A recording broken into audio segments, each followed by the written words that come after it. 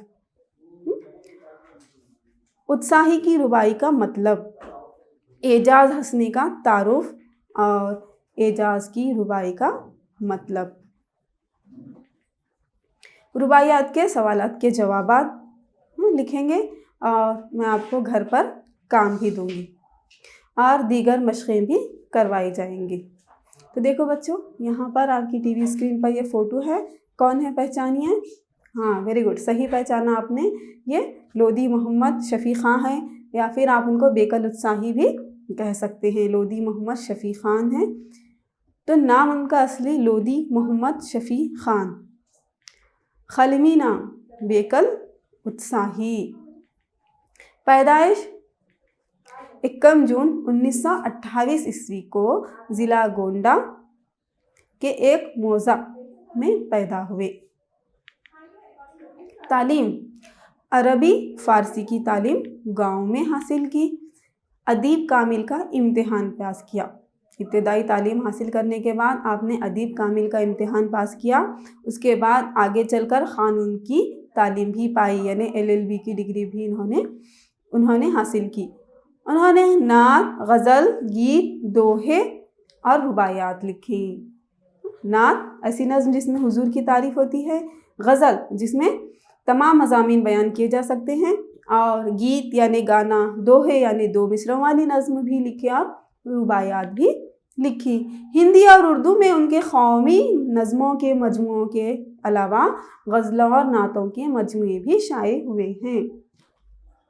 دیکھو، ہندی زبان بھی وہ جانتے تھے، ہندی میں بھی انہوں نے قومی نظمیں لکھی، اور ان کی کتاب دیکھیے بچوں، قومی نظموں کی کتاب ہندی کی کتاب ہے یہ، اور نعتوں کی کتاب بیکل اتساہی بول کے ہے نا، وہ نعتوں کی کتاب ہے۔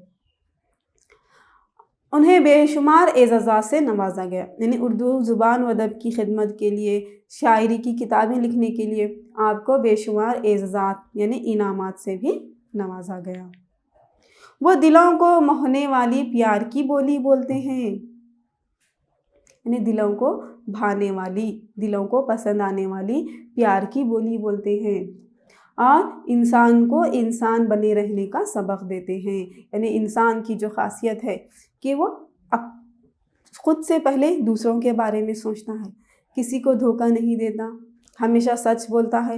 تو جو انسان ہے تو ہمیشہ انسان رہنا، انسانیت اپنے اندر پیدا کرنا، وہ باتوں کا درس وہ اپنی رباعیات میں، اپنی شاعری میں دیتے ہیں۔ وفات دیکھو دہلی میں ہوئی، بیکل اتساہی کی وفات 3 دسمبر 2016 کو دہلی میں ہوئی۔ بچوں بیکل اتساہی کا ایک مشہور شعر ہے جو مجھے اب یاد آ گیا تو میں آپ کے سامنے بول رہی ہوں، سنیے غور سے۔ کلمے کی ذکر کرنا کل کل نہیں کرنا، کلمے کی ذکر کرنا کل کل نہیں کرنا، یہ کل کو پکڑ کر بیکل بہت رویا۔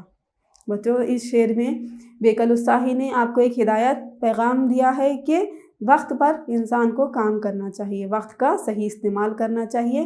آج کا کام کل کریں گے، کل کا پرسوں کریں گے، اس طرح سے نہیں کرنا چاہیے۔ اگر ہم اسی طرح سے وقت کو گنوا دیے، گزار دیے، تو یہ جو گزرے ہوئے وقت کو یاد کر کر ہمیں رونا پڑ سکتا ہے۔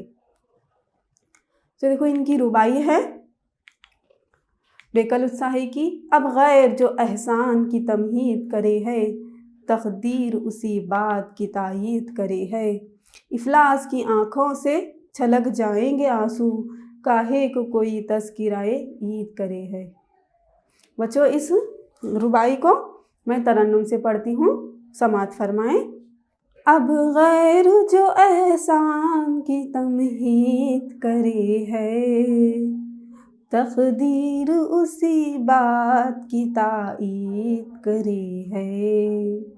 اب غیر جو احسان کی تمہید کرے ہے، تقدیر اسی بات کی تائید کرے ہے، افلاس کی آنکھوں سے چھلک جائیں گے آنسو، افلاس کی آنکھوں سے چھلک جائیں گے آنسو، کاہے کو کوئی تذکرۂ عید کرے ہے۔ اب غیر جو احسان کی تمہید کرے ہے، تقدیر اسی بات کی تائید کرے ہے، افلاس کی آنکھوں سے چھلک جائیں گے آنسو، کاہے کو کوئی تذکرۂ عید کرے ہے۔ تو بچوں اس رباعی میں شامل نئے اور اہم الفاظ کے معنی ہم دیکھیں گے۔ تمہید، آغاز، تعین، طرفداری، کاہے، کیوں، تذکرہ، ذکر، افلاس، مفلسی یا غریبی۔ تو بچوں اس رباعی میں شاعر بیکل اتساہی انسانی مجبوریوں کا تذکرہ کرتے ہوئے کہتے ہیں کہ انسان چاہے کتنا بھی مجبور ہو، اگر وہ غیرت مند ہے، خوددار ہے، تو وہ اپنی مجبوری میں بھی کسی غیر کا احسان لینا گوارا نہیں کرتا۔ لیکن جب انتہائی مجبور ہو جاتا ہے، کوئی دوسرے ذریعے یا ذرائع نہیں ہوتے، تب انسان مجبور ہوتا ہے کہ وہ کسی غیر کا احسان گوارا کرے، اور وہ یہ سمجھ جاتا ہے کہ اب میرے پاس دوسرا کوئی راستہ نہیں ہے، اب مجھے غیر کا احسان گوارا کرنا چاہیے، شاید میری تقدیر میں بھی یہی لکھا ہے۔ تو مجبوراً وہ شخص کسی غیر کا احسان گوارا کرتا ہے۔ جب انسان کسی دوسرے پر احسان کرتا ہے تو اس کا ذکر وہ دوسروں کے سامنے نہ کرے۔ جب انسان انتہائی مجبوری میں جب احسان گوارا کرتا ہے اور وہ دوسروں کے منہ سے سنتا ہے کہ اس شخص نے اس پر احسان کیا ہے، تو اس کو اور زیادہ شرمندگی ہوتی ہے۔ تو اسی لیے احسان تو کرنا ہے، لیکن احسان کا ذکر نہیں کرنا ہے۔ جیسے مثال کے طور پر دیکھیے بچوں، ایک شخص ہے، غریب ہے، اس کے معاشی حالات ٹھیک نہیں ہیں، تنگ دستی کا شکار ہے۔ تو ایسے حال میں اچانک اس کے بچے کی طبیعت خراب ہو جاتی ہے اور علاج کے لیے اس کے پاس پیسے نہیں ہیں۔ تو جب اس کا دوست اس کو یہ کہتا ہے کہ میں تمہاری مدد کر سکتا ہوں، تمہاری مدد کرنا چاہتا ہوں، تو جب اس کو کوئی دوسرے راستے نہیں نظر آتے، وہ بہت کوشش کرتا ہے کہیں سے پیسوں کا انتظام کرے، لیکن کہیں سے بھی کوئی مدد حاصل نہیں ہوتی۔ تو جب وہ اپنے دوست کا احسان یعنی گوارا کرنے کے لیے تیار ہو جاتا ہے، اسے مدد لینے کے لیے تیار ہو جاتا ہے، اور وہ سمجھ جاتا ہے کہ شاید میری تقدیر میں یہی لکھا ہے۔ افلاس کی آنکھوں سے چھلک جائیں گے آنسو، کاہے کو کوئی تذکرۂ عید کرے ہے۔ افلاس مفلسی غریبی، تو اس میں بھی ایک ہدایت ہے کہ جب کوئی مفلس ہے، غریب ہے، بدحال ہے، تو اس کے سامنے کوئی خوشحال انسان اپنی خوشحالی کا ذکر نہ کرے یا پھر عید کا ذکر نہ کرے، کیونکہ جب مفلس انسان کسی کی خوشحالی کا ذکر سنتا ہے یا عید کا ذکر سنتا ہے تو اس میں احساس کمتری آ جاتی ہے اور وہ دکھی ہو جاتا ہے، اس کی آنکھوں میں آنسو آ جاتے ہیں کہ عید آ گئی ہے اور نہ میں اپنے لیے کچھ کر سک رہا ہوں، نہ اپنے اہل و عیال کے لیے کچھ کر سکتا ہوں، عید کی خوشیوں کا لطف نہیں اٹھا سکتا، میرے معاشی حالت خراب ہے، میں غریب ہوں۔ یہ خیال آتے ہی اس کی آنکھوں میں آنسو آ جاتے ہیں۔ تو اس لیے شاعر کہتا ہے کہ کسی مفلس کے سامنے، غریب کے سامنے، تنگ دست یا خستہ حال کے سامنے اپنی خوشحالی کا ذکر مت کرو یا عید کا ذکر مت کرو، کیونکہ اس کو سن کر اس کے جذبات کو ٹھیس پہنچتی ہے اور اس کے اندر احساس کمتری آ جاتی ہے اور اس کو ایک تکلیف، دکھ ہوتا ہے، اور اسی تکلیف اور دکھ کی وجہ سے اس کی آنکھوں میں آنسو آ جاتے ہیں۔ تو شاعر نے اس ربائی کے ذریعے آپ کو 2 ہدایتیں یا 2 نصیحتیں کی ہیں کہ غیروں پر احسان تو کرو لیکن اس کو جتاؤ مت، اور انسان غیرت مند اور خوددار انسان کیا ہے، انتہائی مجبوری میں ہی کسی کا احسان گوارا کرتا ہے، تو اس کی مجبوری کو سمجھو، اور اگر اس پر احسان کر رہے ہیں تو اس کو احسان نہ جتاؤ۔ اور دوسرا، کسی غریب کے سامنے، بدحال شخص کے سامنے اپنی خوشی کا ذکر مت کرو، عید کا تذکرہ مت کرو، یعنی اس کو سن کر اس غریب یا مفلس شخص کو اپنے دکھوں کا احساس ستاتا ہے اور اس کی آنکھوں سے آنسو آنے لگتے ہیں، یعنی آپ کسی کو دکھ دینے کا سبب مت بنو۔ تو ایگزام میں آپ اس ربائی کا مطلب اس طرح سے لکھ سکتے ہیں بچوں، دیکھو، اس ربائی میں بے کل اتساہی انسانی مجبوریوں کا تذکرہ کرتے ہوئے کہتے ہیں کہ بعض اوقات انسان کے نہ چاہنے کے باوجود اس کو تقدیر کا لکھا مجبور کرتا ہے کہ وہ کسی غیر انسان کا احسان برداشت کرے۔ تو دوسرے یعنی ربائی کے دوسرے شعر کا مطلب ہے جب انسان مفلسی اور تنگ دستی میں گرفتار رہتا ہے تو عید کے تذکرہ پر فطرتاً اس کو اپنی محرومی کا احساس ستاتا ہے اور خود بخود اس کی آنکھیں اپنی مجبوری اور بے بسی پر چھلک اٹھتی ہیں۔ تو بچوں بڑھتے ہیں اگلی یعنی سرگرمی کی طرف۔ سرگرمی نمبر 1، یعنی ابھی آپ نے بے کل اتسائی کا تعارف پڑھا، بے کل اتسائی کے تعارف سے متعارف ہوئے اور ان کی ربائی بھی ہم نے پڑھی۔ تو اسی سے متعلق چند سوالات ہیں، اس کو حل کرنا ہے آپ کو۔ ایک جملے میں جوابات دیجئے۔ سوال نمبر 1، افلاس کی آنکھوں سے آنسو کب چھلکتے ہیں؟ جواب دیجئے، ایک جملے میں ہے، آسان ہے، دے سکتے ہیں آپ لوگ؟ ہاں بالکل صحیح جواب دیا آپ نے، افلاس، عید کا ذکر سن کر افلاس کی آنکھوں سے آنسو چھلکتے ہیں، یعنی تذکرہ عید پر عید کا ذکر سن کر غریب شخص کی آنکھوں میں سے خود بخود آنسو آ جاتے ہیں۔ دوسرا سوال ہے، دیکھو، تقدیر کس بات کی تائید کرتی ہے؟ جواب دیجئے۔ بالکل صحیح جواب دیا آپ نے، تقدیر اس بات کی تائید کرتی ہے کہ مجبوری میں غیر کا احسان گوارا کرنا چاہیے۔ اسی طرح سے 2 یا 3 جملوں میں جوابات دینا ہے بچوں۔ پہلا سوال ہے، غیروں پر احسان کی تمہید کرنا کیوں درست نہیں ہے؟ دیکھو اس کا جواب، آپ لکھنے کی کوشش کرو، اور اگر آپ کے ذہنوں میں ہے تو یہ جواب سے صحیح ہے کیا نہیں۔ دیکھو، جو انسان غیرت مند ہوتا ہے یعنی خوددار ہوتا ہے، وہ چاہے کسی حال میں بھی رہے، اس کی غیرت کسی کا احسان مند ہونا گوارا نہیں کرتی، کسی کا احسان لینا اس کو اچھا نہیں دکھتا، اس لیے غیروں پر احسان کی تمہید کرنا درست نہیں ہے۔ ہاں اگر تقدیر میں ایسا لکھا ہو تو انسان تقدیر کے آگے مجبور و بے بس ہے۔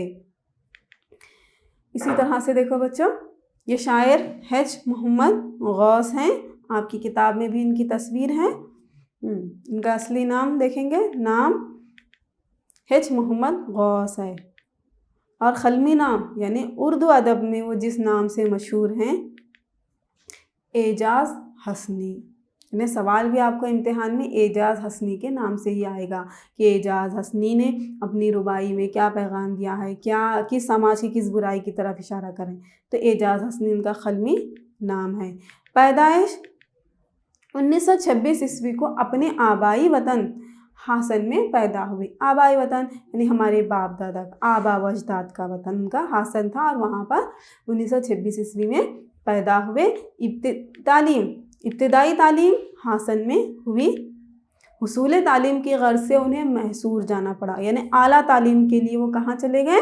میسور چلے گئے۔ وہاں ان کے شعری شوق کو جلا نصیب ہوئی، یعنی زندگی نصیب ہوئی۔ بچپن سے ہی ان کو شعر و شاعری کا شوق تھا، لیکن جب میسور گئے تو وہاں کے ماحول میں ان کے شعری شوق کو اور بڑھاوا ملا، زندگی نصیب ہوئی۔ وہ خوش مزاج انسان تھے، یعنی ہنسمکھ انسان تھے، ہنسی خوشی سے رہنے والے انسان تھے، لیکن بہت جلد سنجیدہ شاعری کی جانب راغب ہوئے۔ یعنی سنجیدہ شاعری، سماج کے سنجیدہ مسائل پر انہوں نے اپنا قلم اٹھایا، سماج کی برائیوں پر انہوں نے لکھنا شروع کیا۔ ان کے کلام کا مجموعہ ذائقے کے نام سے شائع ہو چکا ہے، یعنی ان کی شاعری کی کتاب کا نام ہے ذائقے۔ ان کے کلام میں سادگی کے ساتھ ساتھ طنز و مزاح کا ذائقہ بھی ہے، یعنی سنجیدگی کی شاعری کرتے ہیں، سادگی ہے ان کے کلام میں، اور ساتھ ہی ساتھ طنز و مزاح بھی ہے۔